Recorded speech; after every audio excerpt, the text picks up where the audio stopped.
मान्य होंगी कि नहीं, कब होगा एग्जाम, क्या क्या होगा पैटर्न उसका, सीटेट मान्य है, इन तीनों बातों पर चर्चाएं हैं।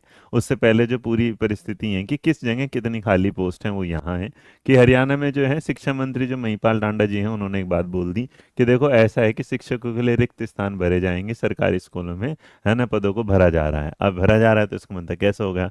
तो ध्यान आकर्षण प्रस्ताव पर शिक्षा मंत्री ने दिया विस्तृत जवाब है कि देखो भाई, प्रदेश में कुल 14,295 सरकारी विद्यालय संचालित है। उसमें अगर देखेंगे तो वहाँ पर शिक्षकों की जरूरत है, तो हम मान के चलते हैं कि एक एक की भी दे दें, स्कूल है वैसे एक एक की वैकेंसी दे दे। इसलिए आपने जो नोटिस पे देखा होगा हमें मिनिमम मान के चल रहा है कि इतना भी दे दे तो भला हो जाए आपका।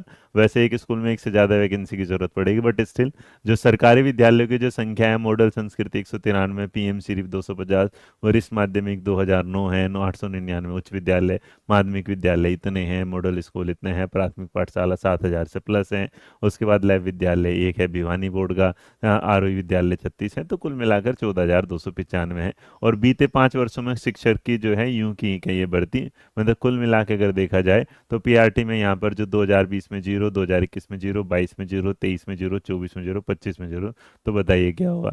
टीजीटी अगर देखेंगे तो एक बार 900 यहाँ देखेंगे, टीजीटी में 8,000 कुछ वैकेंसी दी गई है, पीजीटी में अगर देखेंगे 4,000 कुछ, और जो कुल मिला के यहाँ तो जिसमें अगर देखेंगे तो पीआरटी जो है आप समझो 0, 0, 0, 0, 0, मतलब इन पर कोई ध्यान ही नहीं दिया गया, बिल्कुल ये डेटा है, ये हमारा नहीं।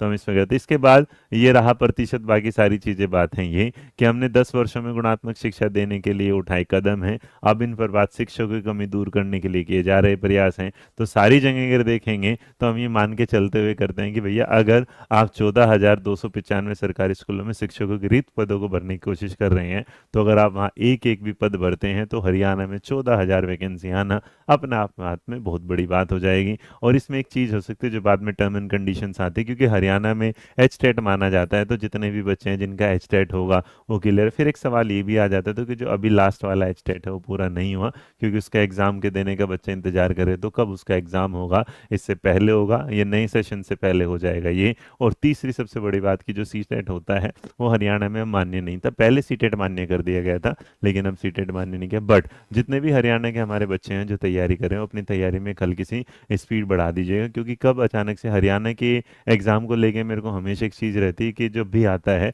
फटाफट आता है, फटाफट चला जाता है, वैकेंसी आई है, एग्जाम लिया है, रिजल्ट दिया और काम हो गया, कुछ स्क्रीनिंग टेस्ट को अगर छोड़ दिया जाए। तो आप लोग सारे तैयार रहिएगा, अपनी तैयारी के साथ खुश रहिए, मुस्कुराते रहिए, अपना ध्यान रखिएगा। मेरा नाम रोहित वैद्वान है, आप #बच्चे पार्टी। जय हिंद, जय भारत, नमस्कार।